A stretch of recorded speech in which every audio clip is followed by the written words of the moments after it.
நம்ம பார்க்க போகிறது NET exam SET exam paper 1ல் 10th சாப்டரில் செகண்ட் ஒன் பார்க்க போகிறோம். ஹையர் எஜுகேஷனில் evolution of higher learning and research in post independence India. அப்போ அதாவது இண்டிபெண்டன்ஸ்க்கு அப்புறம் எப்படி வந்து நம்ம ஹையர் எஜுகேஷன் இருந்துச்சுன்னு சொல்லிட்டு பார்க்க போகிறோம். இது வந்து பார்த்திங்கன்னா குருகுலம்லேருந்து மாடர்னுக்காக வந்து கன்வெர்ட் ஆச்சு.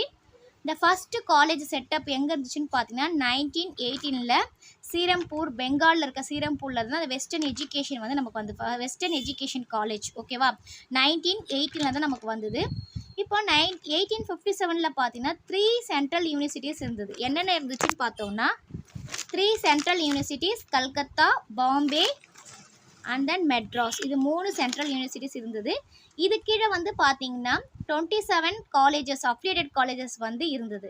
1947க்கு அப்புறம் பார்த்தீங்கன்னா 19 யூனிவர்சிட்டிஸ் வந்து நம்ம இந்தியாவில் வந்து மாறிச்சு. இப்போ ஹையர் எஜுகேஷன் சிஸ்டம் வந்து டெவலப் ஆச்சு. அது எப்படின்னா அதுக்கு தகுந்த மாதிரி ஓன் சிஸ்டர் அண்ட் ஸ்ட்ரக்சர் மூலிமா ஹையர் எஜுகேஷன் சிஸ்டம் வந்து டெவலப் ஆச்சு.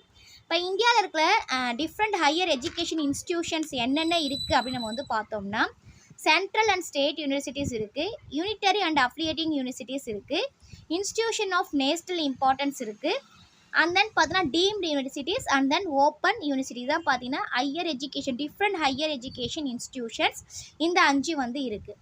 இப்போ வந்து பார்த்தீங்கன்னா நம்ம இந்தியாவில் இருக்க யூனிவர்சிட்டி வந்து பார்த்தீங்கன்னா எதை பேஸ் பண்ணியிருக்கோன்னு பார்த்தீங்கன்னா multi faculty universities. Multi faculty யூனிவர்சிட்டிஸ்னால் ஒருத்தவங்களே இன்னொன்று போய் எடுக்கலாம், அது வந்து multi faculty. And then single faculty அப்படின்னா அந்த இதுக்கு அவங்க மட்டும்தான் எடுக்க முடியும். அந்த சிங்கிள் ஃபேக்கல்ட்டி யூனிவர்சிட்டிஸில் என்னென்ன இருந்துச்சுன்னு பார்த்தீங்கன்னா அக்ரிகல்ச்சர், டெக்னாலஜிக்கல் அண்ட் மெடிக்கல் பார்த்தீங்கன்னா 3 இதுவாக, இந்த 3 இது பார்த்தீங்கன்னா சிங்கிள் ஃபேக்கல்ட்டி யூனிவர்சிட்டிஸ் தான். இப்போ நெக்ஸ்ட்டு ஃபங்க்ஷனாலிட்டிஸ் என்ன இருக்குதுன்னு பார்த்தோன்னா institutions of national, IITS and then IIMS இருக்குது.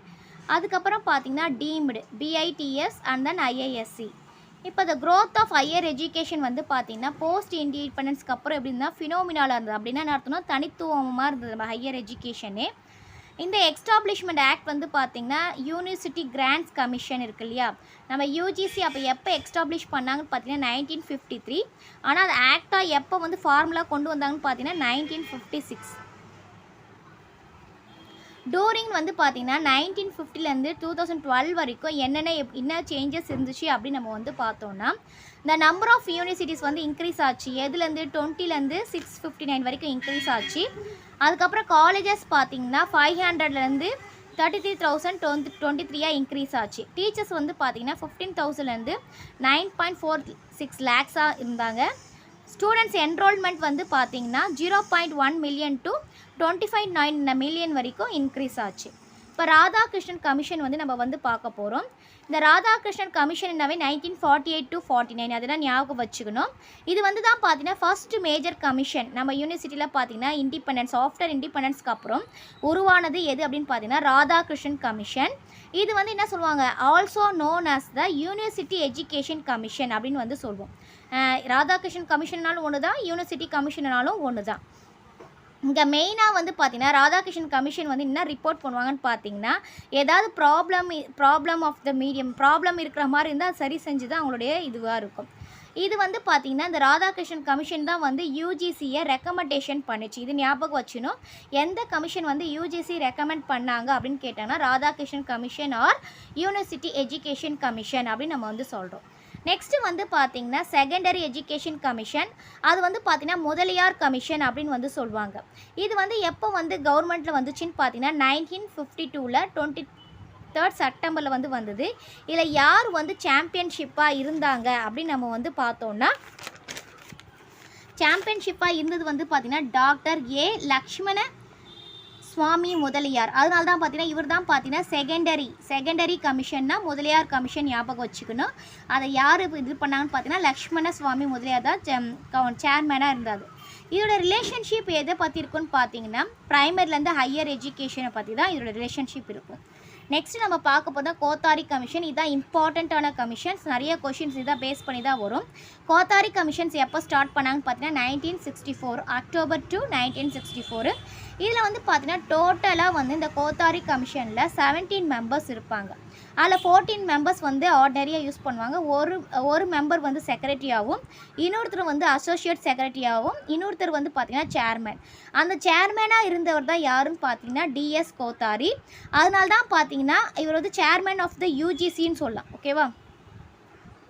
Chairman of the UGC was appointed as the chairman of the commission. இது யூஜிசிக்கும் சேர்மன் அவர் தான், இந்த கமிஷனுக்கும் சேர்மன் வந்து அவர் தான். ஓகேவா? இது வந்து பார்த்தீங்கன்னா அதனால தான் அவர் பேர் இருந்ததுனால தான், டிஎஸ் கோத்தாரி அவர் பேர் இருந்ததுனால தான் இதுக்கு கோத்தாரி கமிஷன்ற பேர் வந்து வந்தது. இது வந்து பார்த்தீங்கன்னா இந்த கமிஷனோட ரிப்போர்ட் வந்து பார்த்தீங்கன்னா 1966 தான் வந்து நிறைய சப்மிட் பண்ண ஆரம்பித்தாங்க கவர்மெண்ட் ரிப்போர்ட்டடாக. இதில் வந்து பார்த்திங்கன்னா இந்த கோத்தாரி கமிஷன் ரிப்போர்ட் தான் பார்த்திங்கன்னா மிகப்பெரிய டாக்குமெண்ட்டை வந்து சப்மிட் பண்ணாங்க. அது கிட்டத்தட்ட ஹையர் எஜுகேஷன் பற்றி அது கிட்டத்தட்ட பார்த்திங்கன்னா 700 பேஜஸ் வரைக்கும் அது இருந்தது. இப்போ அந்த நியூ எஜுகேஷன் பாலிசி வந்தது இல்லையா 1986, இது ஞாபகம் வச்சுக்கணும். 1986 அந்த நியூ நேஷ்னல் பாலிசி அப்படின்ற எஜுகேஷன் இது வந்தது. இது வந்து மெயினாக ரெக்கமெண்ட் பண்ணது யாருன்னு பார்த்தீங்கன்னா இந்த கோத்தாரி கமிஷன் தான். இந்த கோத்தாரி கமிஷன் எப்படி இருந்துச்சுன்னு பார்த்தீங்கன்னா டீச்சர்ஸ்க்குலாம் ஒரு பைபிள், அது ரிப்போர்ட்ஸ்லாம் பார்த்தீங்கன்னா it is termed as a Bible for டீச்சர்ஸ்க்குலாம் ஒரு பைபிள் மாதிரி, அதாவது ஒரு புனித இது மாதிரி இருந்தது. நெக்ஸ்ட் வந்து பார்த்தீங்கன்னா ராமமூர்த்தி ரிவ்யூ கமிட்டி. இந்த கமிட்டி வந்து பார்த்தீங்கன்னா ரிவ்யூ எப்போனா நேஷ்னல் பாலிசி 1986 யூஸ் பண்ணாங்களே, அதுக்கப்புறம் அதுக்கான ரிவ்யூ வந்து எப்போ வந்துச்சுன்னு பார்த்தீங்கன்னா 7th November 1990 தான் இந்த ரிவ்யூ மீட்டிங் வந்து ராமமூர்த்தி ரிவ்யூ மீட்டிங்கை கனெக்ட் பண்ணாங்க. இதை வந்து அப்போ யார் இருந்துச்சுன்னு பார்த்தீங்கன்னா ஆச்சாரியா ராமமூர்த்தி. அதனால தான் இதுக்கு ராமமூர்த்தி ரிவ்யூ கமிட்டி அப்படின்னு சொல்லிட்டு வந்தது. அப்புறம் பார்த்தீங்கன்னா 16 மெம்பர்ஸ் வந்து இதில் இருந்தாங்க. ஓகேவா? இது வந்து இந்த கமிட்டி எதுக்காகனா ஹியூமனுடைய வளர்ச்சிக்காக, அவங்களுடைய வளர்ச்சிக்காக தான் நான் வந்து இந்த கமிட்டி வந்து ரிப்போர்ட் வந்து பேஸ்டாக இருந்தது. இப்போ நெக்ஸ்ட் நம்ம இதில் பார்க்க போகிறது பார்த்தீங்கன்னா role of the department of higher education. இப்போ ஹையர் எஜுகேஷனுடைய என்ன ரோல் இருக்குது அப்படின்னு பார்த்தோன்னா, இப்போ இந்த எம்ஹெச்ஆர்டி நம்ம கேள்விப்பட்டிருக்கோம் இல்லையா, எம்ஹெச்ஆர்டினானது ministry of human resource development. இவங்க தான் வந்து பார்த்திங்கன்னா ஓவரால் இந்த ஹையர் எஜுகேஷனுக்கு ஓவராலாக இன்ஃப்ராஸ்ட்ரக்சரு என்ன பாலிசி என்ன பிளானிங் எல்லாமே பண்ணுறது பார்த்திங்கன்னா எம்ஹெச்ஆர்டி தான். இப்போ என்னென்ன ரோல்ஸ் அதில் இருந்துச்சு அப்படின்னு நம்ம வந்து பார்த்தோன்னா enhancement of gross role ratio, அதாவது ஸ்டூடெண்ட்டுடைய என்ரோல்மெண்ட்டை அதிகப்படுத்துறது. நெக்ஸ்ட்டு வந்து பார்த்திங்கன்னா இந்த என்ரோல்மெண்ட் எதனால் குறையுது, அதுக்காக என்னென்னலாம் பண்ணணும், என்னென்ன ப்ரொமோஷன் பண்ணணும் அப்படின்றதுக்காகவும் தான். அதுக்கப்புறம் எதுக்காக இது மெயின் ரோலாக இருந்தது பார்த்தீங்கன்னா quality and promote academic reforms to improve the quality improve பண்ணுறதுக்கும் அகாடமிக்கும் இதுவும் இம்ப்ரூவ் பண்ணுறதுக்காக தான். அதுக்கப்புறம் பார்த்தீங்கன்னா நியூ எஜுகேஷனல் இன்ஸ்டிடியூஷன்ஸை செட்டப் பண்ணுறதுக்கு இந்த ஹையர் எஜுகேஷன் அண்ட் தென் ஏற்கனவே இருந்த எக்ஸிஸ்டிங் இன்ஸ்டிடியூஷன்ஸுக்கு இம்ப்ரூவ் பண்ணுறதுக்காகவும் இங்கே வந்து பார்த்திங்கன்னா டெக்னாலஜி யூஸ் பண்ண ஹையர் இதில். அதுக்கப்புறம் பார்த்திங்கன்னா இதோட ரோல் என்னென்னு பார்த்தீங்கன்னா ஹையர் எஜுகேஷனுடைய கண்டிப்பாக வொகேஷ்னல் தெரியல தொழில் சார்ந்த பயிற்சிகள், வொகேஷ்னல் எஜுகேஷன் அண்ட் ஸ்கில் டெவலப்மெண்ட்டும் வந்து நம்ம வந்து டெவலப் பண்ணணும். அதுக்கு வந்து அப்புறம் பார்த்தீங்கன்னா டெவலப்மெண்ட் ஆஃப் இந்தியன் லாங்குவேஜஸை டெவலப் பண்ணணும். இன்டர்நேஷ்னல் கொலாபரேஷன்ஸ் எல்லாமே சேர்ந்து வரும். இன்டர்நேஷ்னல் இருக்கிறதே நம்ம எஜுகேஷன்லேயே கொண்டு வருது. அதான் main role of higher education. இப்போ வந்து நம்ம முக்கியமானது பார்க்க போகிறோம் UGC and higher education regulatory framework. இப்போ வந்து பார்த்திங்கன்னா 1948 வந்து பார்த்தீங்கன்னா ஆஃப்டர் இண்டிபெண்டன்ஸ்க்கு அப்புறம் இந்த யூனிவர்சிட்டி எஜுகேஷன் கமிஷன் நம்ம ஏற்கனவே சொல்லியிருக்கோம் இல்லையா, அது என்னது டாக்டர் ராதாகிருஷ்ணன் கமிஷன். இவர் தான் வந்து என்ன பண்ணார், யூஜிசி, இந்த கமிஷன் தான் யூஜிசி ரெக்கமெண்ட் பண்ணது. It recommended the university grant commissions. இந்த ராதாகிருஷ்ணன் கமிட்டி தான் வந்து பார்த்தீங்கன்னா யூஜிசி கிராண்ட் கமிட்டியை ரெக்கமெண்ட் பண்ணது. 1952 பார்த்தீங்கன்னா எல்லா யூனிவர்சிட்டிஸும் அண்ட் இன்ஸ்டிடியூஷன்ஸ்லாம் எதை பேஸ் பண்ணி இருக்கணும்னு சொல்லிட்டு முடிவு பண்ணியிருந்தாங்கன்னா யூஜிசியை பேஸ் பண்ணி தான் இருக்கணும்னு சொன்னாங்க. ஆனால் ஃபார்முலா வந்து அது எப்போ இனாக்ரேட் பண்ணாங்கன்னு பார்த்தீங்கன்னா 1956 தான். இதுக்கு முன்னாடி இந்த மாதிரிலாம் அண்டர் வரணும்னு சொல்லிட்டு ரெஃபர் பண்ணி வச்சுருந்தாங்க. இது வந்து ஃபார்முலா இன்னாக்ரேட் பண்ணுறது யாருன்னு பார்த்தீங்கன்னா லேட் ஸ்ரீ மௌலானா அப்துல் கலாம் ஆசாத். இந்த நேம் ஞாபகம் வச்சுக்கணும். இவர் தான் பார்த்தீங்கன்னா ஃபார்முலா யூஜிசியை இனாக்ரேட் பண்ணார்.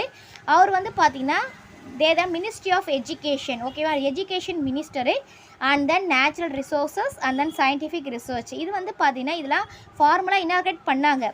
ஆனால் கரெக்டாக வந்து எக்ஸ்டாப்ளிஷ் பண்ணி கன்ஃபார்மாக எக்ஸ்டாப்ளிஷ் பண்ணது வந்து பார்த்திங்கன்னா 1956 தான். ஓகேவா? இந்த யூஜிசி எந்தெந்த இடத்துல இருக்குது, 6 ரீஜனல் சென்டர்ஸில் வந்து இருக்குது. இது கண்டிப்பாக முக்கியமாக வந்து இருக்கும். இந்த யூஜிசி எந்தெந்த இடத்துல இருக்குது அப்படின்னு நம்ம வந்து பார்த்தோன்னா, பூனேயில் இருக்குது, ஹைதராபாத்தில் இருக்குது, கொல்கத்தா, போபால், குவாதி அண்ட் தென் பெங்களூர். இந்த 6 பிளேஸில் நமக்கு வந்து இந்த ரீஜனல் சென்டர்ஸ், யூஜிசியோட ரீஜனல் சென்டர்ஸ் வந்து இருக்குது. அது மட்டும் இல்லாமல் இதோடைய மெயின் ஆஃபீஸ் எங்கே இருக்குதுன்னு பார்த்தோம்னா, ஹெட் ஆஃபீஸ் வந்து பார்த்திங்கன்னா நியூ டெல்லியில் இருக்குது. அதோடைய பேர் என்னென்னு பார்த்தீங்கன்னா பஹதூர் ஷா ஜாஃபர் மார்க், அங்கே இடத்துல லொக்கேட் ஆகிருக்கு. அது மட்டும் இல்லாமல் இல்லை 2 பீரோஸ் சொல்லுவாங்க, அதாவது 2 வந்து அடிஷ்னலாக இருக்குது. அது என்னென்ன இருக்குதுன்னு பார்த்தீங்கன்னா, Feroz Shah road and then south campus of the university. இந்த 2 இடத்துல இந்த 2 பீரோஸ் வந்து இருக்குது. இந்த யூனிவர்சிட்டி கிராண்ட் கமிஷன் ஆக்ட் வந்து பார்த்தீங்கன்னா ரூல்ஸ் அண்ட் ரெகுலேஷன்ஸ் வந்து பார்த்தீங்கன்னா 1956 வந்து தான் நம்ம வந்து ஆக்ட் வந்துச்சுன்னு சொன்னோம் இல்லையா. இப்போ regulatory structure of the higher education பார்த்தீங்கன்னா policy making, regulation and accreditation சொல்லிட்டு 3 வகையாக இருக்குது. இப்போ பாலிசி மேக்கிங் அப்படின்னா என்னென்னு பார்த்தோன்னா, department of higher education and then ministry of human resource development, அந்த MHRD வந்து பாலிசி மேக்கிங்கில். நெக்ஸ்ட்டு வந்து பார்த்திங்கன்னா association of Indian universities, IAIU அப்படின்னு சொல்லுவாங்க, அசோசியேஷன் ஆஃப் இந்தியன் யூனிவர்சிட்டிஸ். இது வந்து பார்த்திங்கன்னா நோடல் ஏஜென்சிஸ் ஃபார் கிராண்டிங் ஈக்குவலிட்டிக்காக இது யூஸ் பண்ண நோடல் ஏஜென்சியாக இது வந்து இருக்குது. நெக்ஸ்ட்டு வந்து பார்த்திங்கன்னா central advisory board of education and then state councils for higher education. இதெல்லாம் பார்த்தீங்கன்னா பாலிசி மேக்கிங்கில் இருக்குது. அண்ட் தென் ரெகுலேஷன்ஸ், என்னென்ன ரெகுலேஷன்ஸ் இருக்குதுன்னு பார்த்தீங்கன்னா யூஜிசி இருக்குது, AICTE இதெல்லாம் வந்து பார்த்தீங்கன்னா பின்னாடி வந்து அப்ரிவேஷனோட பார்க்க போகிறோம். நெக்ஸ்ட் வந்து பார்த்தீங்கன்னா ஸ்டேட் ரெகுலேட்டர்ஸ், இதெல்லாம் பார்த்தீங்கன்னா ரெகுலேஷன்ஸ். அண்ட் தென் வந்து பார்த்தீங்கன்னா அக்ரிகேஷன் என்னென்ன இருக்குதுன்னு பார்த்தீங்கன்னா நேஷ்னல் போர்ட் ஆஃப் அக்ரிகேஷன் இருக்குது. நெக்ஸ்ட் இதெல்லாம் நமக்கு தெரியும், national assessment and accreditation council, NACன்னு நம்ம வந்து சொல்லுவோம் இல்லையா, NACC. இப்போ இந்த யூனிவர்சிட்டிஸ் பார்த்தீங்கன்னா ஓன் டிகிரிஸ்லாம் யார் யாருக்கெல்லாம் பார்த்தீங்கன்னா 5 டைப்ஸ் ஆஃப் இருக்குது. ஓன் டிகிரிஸ் அவங்களே கொடுக்கறது யாருன்னு பார்த்தீங்கன்னா central universities, state universities, private universities, institutions deemed to a university and then institutions of national importance. இதெல்லாம் பார்த்தீங்கன்னா ஓன் டிகிரிஸ், இவங்கள ஓன் டிகிரிஸ் வந்து கொடுக்கறது. இப்போ லிஸ்ட் ஆஃப் என்னென்ன வந்து ரெகுலேட்டரி அண்ட் சேச்சுரிட்டி பாடி வந்து இந்தியாவில் இருக்குதுன்னு பார்த்தீங்கன்னா 15 வந்து இருக்குது. இது வந்து பார்த்திங்கன்னா நம்ம கண்டிப்பாக இந்த அப்ரிவேஷன் வந்து தெரிஞ்சுக்கணும். ஏன்னா சில டைமில் எக்ஸாமில் இது கொடுத்துட்டு அப்ரிவேஷன் நம்ம வந்து கேட்பாங்க. ஃபஸ்ட்டு வந்து பார்த்திங்கன்னா all India council for technical education, Indian council of agricultural research, central councils of homoeopathy, distance education council, medical council of India, central council of Indian medicine, rehabilitation council of India, national council for rural institutes, pharmacy council of India, Indian nursing council, council of architecture, natural council for teacher education, and then பார்த்திங்கன்னா bar council of India, state councils of higher education and then dental councils of India. இந்த 15 தான் பார்த்திங்கன்னா நம்மளுடைய இது வந்து பார்த்திங்கன்னா extra தெரிஞ்சுக்கோங்க, ஏன்னா அப்ரிவேஷன்ஸில் கேட்பாங்க. ICSSR அப்படின்னா Indian council of social science research and CSIRனா council of scientific and industrial research. ஓகேவா? இப்போ யூஜிசி பற்றி நம்ம எக்ஸ்ட்ராவான பாயிண்ட் படிக்கலாம், ஏன்னா இது வந்து சில நேரத்தில் இதெல்லாம் கூட கேட்கலாம். இந்த யூஜிசியில் வந்து பார்த்திங்கன்னா கண்டிப்பாக அந்த கமிஷனில் பார்த்திங்கன்னா ஃபுல் டைம் சேர்மேனும் ஃபுல் டைம் வைஸ் சேர்மனும் இருக்கணும் அண்ட் தென் 10 அதர் மெம்பர்ஸ் இருக்கும். இது மேஜர் ஃபங்க்ஷன்ஸ் என்னென்ன இருக்குது அப்படின்னு இந்த யூஜிசியில் பார்த்தோன்னா, இந்த ஃபங்க்ஷன்ஸில் வந்து நமக்கு வந்து 4-5 கொடுத்துட்டு எது இல்லைன்னு கேட்பாங்க, இல்லை எதெல்லாம் இருக்குதுன்னு கேட்பாங்க. கண்டிப்பாக இது வந்து நம்ம தெரிஞ்சு வச்சுக்கணும். ஓகேங்களா? Promotion and coordination of university education, first major function பார்த்தோன்னா ப்ரொமோஷன், யூனிவர்சிட்டி எஜுகேஷனுக்கு ப்ரொமோஷன் கோஆர்டினேஷன்ஸ் வந்து இருக்கணும். Determination and maintenance of standards of teaching, examinations and research இருக்கணும். And then allocation and disbursement of grants to the universities from the fund given to the central government, அது வந்து கொடுக்கணும். Next advising universities on measures, அதாவது யூனிவர்சிட்டிக்கு measure பண்ணும், advice பண்ணும், எதுக்காக நம்ம யூனிட்டி எஜுகேஷனை இம்ப்ரூவ் பண்ணுறதுக்காக. நெக்ஸ்ட்டு வந்து பார்த்திங்கன்னா advising central and state governments on matters related to education. அது இவங்களுக்கு மட்டும் இல்லை, ஸ்டேட் கவர்மெண்ட் சென்ட்ரல் கவர்மெண்ட்ஸுக்கும் வந்து பார்த்திங்கன்னா நம்மளுடைய யூனிவர்சிட்டி எஜுகேஷனை இம்ப்ரூவ் பண்ணுறதுக்கு அட்வைஸ் பண்ணும். இதுதான் பார்த்திங்கன்னா மேஜர் ஃபங்க்ஷன்ஸு. இந்த ஃபங்க்ஷன்ஸ் எல்லாம் கண்டிப்பாக நம்ம வந்து ஞாபகம் வச்சுக்கணும். இப்போ இந்த டாபிக் வந்து உங்களுக்கு கிளியராக புரிஞ்சிருக்கும்னு நினைக்கிறேன். Thank you students. தேங்க்ஸ் ஃபார் வாட்சிங். நம்ம சேனலை சப்ஸ்கிரைப் பண்ணுங்கள், வீடியோவை ஷேர் பண்ணுங்கள்.